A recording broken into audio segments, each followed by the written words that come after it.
Ulan Bator, familia, el que será nuestro hogar durante la próxima semana. Hablamos de que Mongolia se encuentra entre las frías tierras de Rusia y las áridas dunas del desierto de Gobi, es decir, es un clima completamente extremo. Durante las épocas de expansión de la Unión Soviética, los rusos se interesaron mucho por estas tierras en las que nos encontramos ahora. Para lo que algunos fueron unos años de esplendor, para otros fueron años de oscuridad. Estamos ahora mismo a decenas de kilómetros de Ulan Bator. Tengo justo delante al jefe de la finca, que es el que está manejando ahora mismo este 4x4. Nuestra misión es regresar a casa a pie. En cuanto caiga el sol, las temperaturas van a caer rápidamente. En esa dirección hay más que campo, estepas, desiertos, montañas, alguna población nómada, que es lo más probable que nos crucemos. Tenemos el famoso cielo azul de Mongolia delante, un clima tranquilo, pero detrás vienen nubes muy feas. Entonces la situación esta, hay que subir la montaña y una vez allí buscar algún sitio donde acampar. Pues tenemos bastante jodidos, sobre todo si lo que se teme de él es cierto, de que todo eso de ahí es tormenta.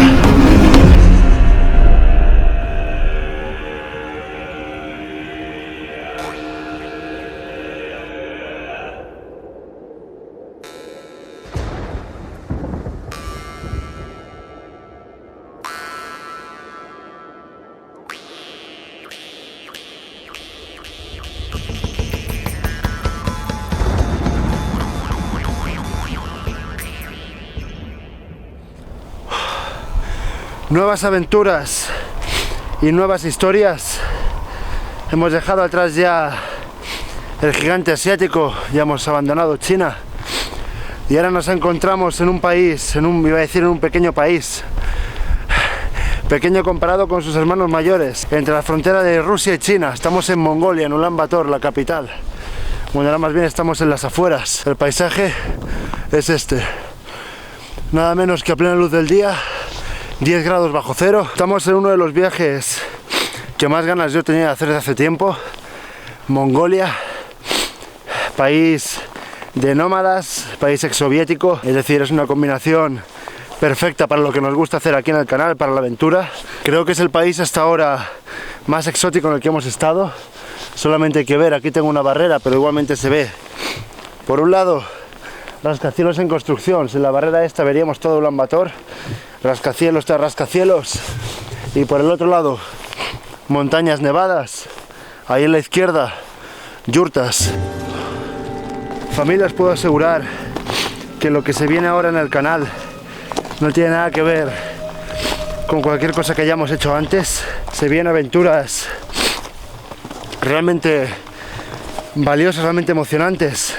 Salimos completamente del típico estilo turista que ya rompimos, por ejemplo, cuando estuvimos en la guerra de Ucrania. Estamos en Mongolia, país que ostenta el título, bueno, ostenta varios títulos, entre ellos el país con la menor densidad de población del mundo. Hablamos de un país que es en territorio, para que os orientéis, como si pusiéramos España, Francia y Alemania en fila. Imaginaos que quitáramos a toda la gente y distribuyéramos por esa tierra, ponle los habitantes de la ciudad de Madrid, unos 3 millones de habitantes, en una cantidad indecente de kilómetros cuadrados, de los cuales la mitad viven aquí, en Ulan Bator, capital que, por cierto, también tiene otro récord. Ulan Bator es la capital con la menor media de temperatura de todo el mundo, es decir, ni Oslo, ni Nueva York, ni, qué sé yo, Helsinki, nada.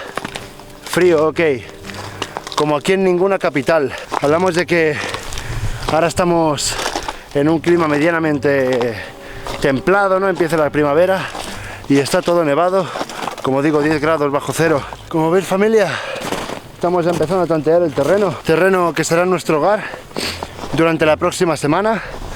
Hemos estado una semana en China con el documental Historias de China, que si no habéis visto todavía os recomiendo un montón. Y ahora estamos aquí en Mongolia, un país que estoy seguro de que la mayoría de la gente no sabría ni siquiera situar en un mapa, pero que tiene un montón de historias que contar.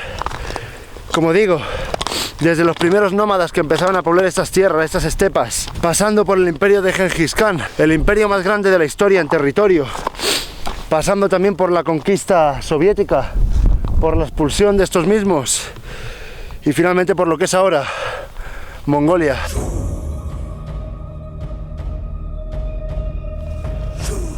Entonces el plan es no adelantarse, quiero ir explicando las historias de una a una, de manera que las podáis entender. Y me gustaría empezar, como siempre, por la historia más interesante, que es la que uno vive. Como explico, llegamos justo ayer a Ulan Bator, volábamos de Beijing, llegamos alrededor de medianoche, los buses estaban completamente desactivados, es más, ni siquiera yo fui capaz de comprar una tarjeta SIM, por lo que fuimos completamente con el teléfono móvil de Dell y en búsqueda de algún transporte que nos llevara a las gélidas temperaturas que había entonces en la ciudad hasta el centro. Una chica del aeropuerto nos presentó a un hombre que según ella era de confianza, era seguro, era un señor mongol. La verdad es que fue muy simpático con nosotros, pero la cosa no acaba ahí, fue una historia un tanto inquietante a la vez que afortunada, ¿no? Porque la cosa es que acabó saliendo bien. El señor nos llevaba en coche con la que al principio yo pensé que sería su inocente hijita, y a medida que fue avanzando el recorrido, que fuimos hablando con ella y viendo la manera en la que ellos dos interactuaban, nos dimos cuenta de que ni inocente ni hijita. Pues no os cuento que el tío nos llevó en coche, a la chica la dejó en su hotel, ella también vendría de China seguramente. La nieve. El tío nos dejó en el hotel de la chica, cambiamos de coche, el tío le quitó la matrícula al coche, un Mercedaco que tenía, 2 teléfonos.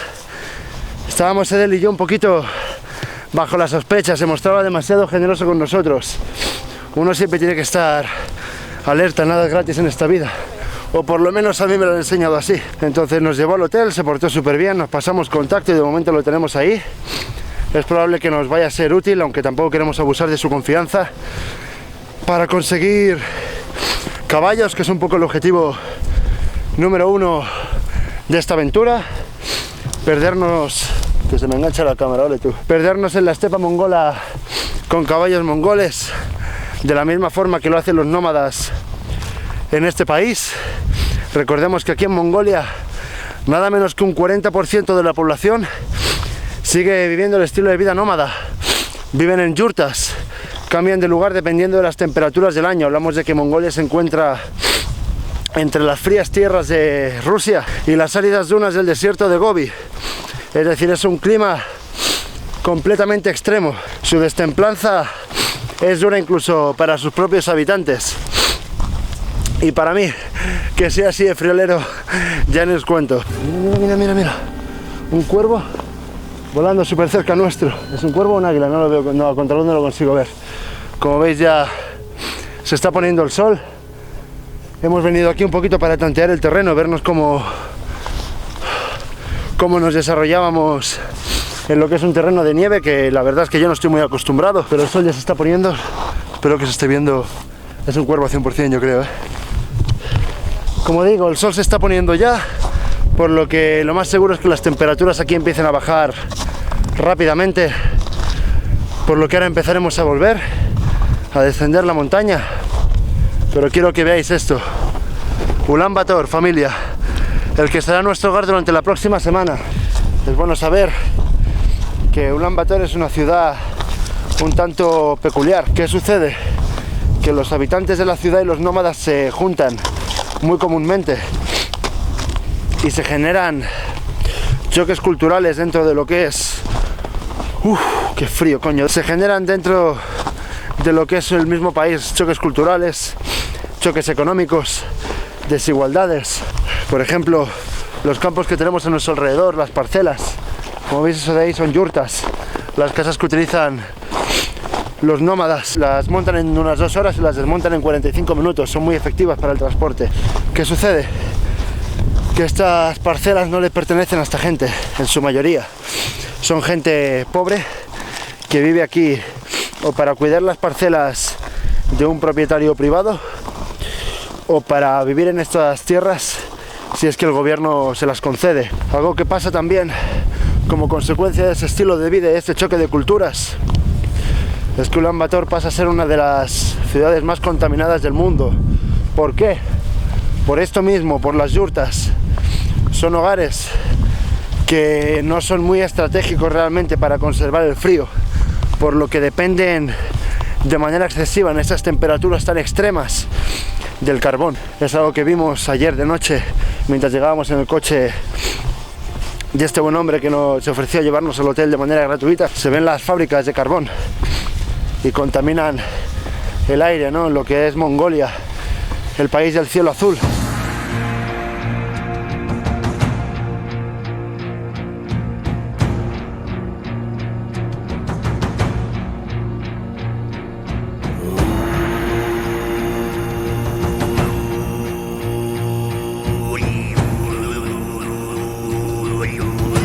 Pues ahora que el día nos ha regalado un segundo atardecer, tal vez sea hora de comenzar, como siempre, a explicar un poquito de historia. ¿Por qué ese sitio está aquí? ¿Por qué la gente vive aquí? ¿De qué viven? ¿Cómo viven? ¿Por qué viven así? Comenzando por una etapa un poco más tardía. Esta es la historia de Ulan Bator, la ciudad en la que nos encontramos. La historia de la Mongolia soviética. ¿Por qué Ulan Bator? ¿Por qué este nombre tan peculiar para una capital?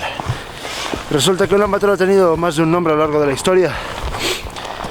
Ulan Bator significa en mongol héroe rojo. Los que seáis un poquito más avispados ya podéis empezar a entender o adivinar por dónde van los tiros. Y es que Mongolia, tras el imperio mongol, después de la caída de Bogd Khan, el último emperador mongol del imperio Khan, fue sufriendo una serie de percances que le llevó a perder la llama de lo que había sido. Desde cosas tan importantes como la invasión china, que todavía tiene consecuencias hoy en día, hasta otras anécdotas tan absurdas como la de un conde alemán que, queriendo seguir el legado de Gengis Khan, tomó estas tierras y las asumió como suyas. Estas son historias que contaré en vídeos aparte. Hoy me quiero centrar en lo que pasó después. Sukbatar, Ulan Bator, héroe rojo.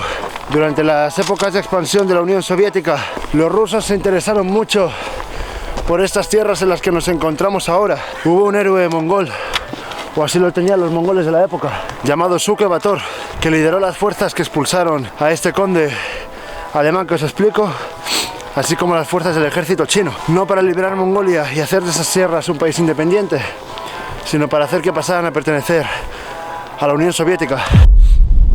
Entonces, para lo que algunos fueron unos años de esplendor, para otros fueron años de oscuridad, tanto cultural como política, como socialmente. Nos encontramos ahora mismo en uno de los monumentos más importantes de Ulan Bator, que es este de aquí. Es un mirador, un monumento a esta lucha, ¿no? A esta liberación en la que participaron los soviéticos en contra de este conde alemán y del ejército chino.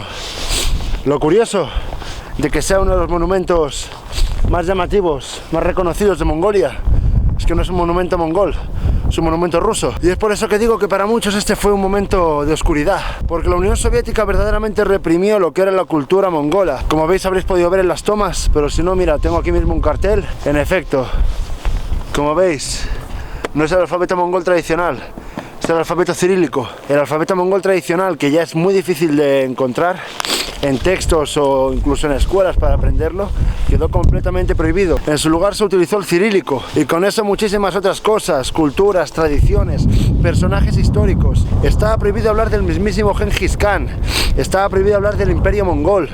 Cosas que antes enorgullecían a los mongoles, que eran su cultura, su tradición, su historia, se prohibieron por completo. En su lugar, ¿qué impusieron? Pues todo esto: historia rusa, historia soviética, y aún hoy en día, como habéis podido ver abajo, entre las banderas mongolas, banderas rusas. Tras la independencia de Mongolia, sí que es verdad que no se rechazó este pasado soviético, no se avergüenzan de haber pertenecido a la URSS. Mismo hoy en día, por ejemplo, el partido que gobierna aquí es el Partido Comunista, que lleva gobernando creo que unos 25 años, y de hecho estos monumentos fundados por soviéticos, vemos por aquí, por ejemplo, la llegada del hombre al espacio, no se han retirado, no se han destruido, pero sí que están haciendo una revolución cultural por recuperar todo aquello que les pertenecía, tanto el nombre, el honor de Gengis Khan, las canciones, su idioma, el estilo de vida nómada y naturalmente su escritura. Estamos ahora mismo a decenas de kilómetros de Ulan Bator. Nuestra misión es regresar a casa a pie. En cuanto caiga el sol, las temperaturas van a caer rápidamente. Entonces la situación esta, hay que subir la montaña y una vez allí buscar algún sitio donde acampar.